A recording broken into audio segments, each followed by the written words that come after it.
How to fix this site can't be reached error on your iPhone. So the first thing you might want to do is go ahead and clear your browser's cache.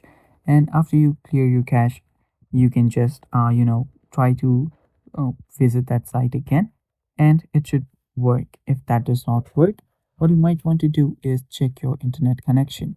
Make sure that you're connected to your Wi-Fi and your airplane mode or something like that is not turned on. Make sure that your cellular data is also working if you're using it.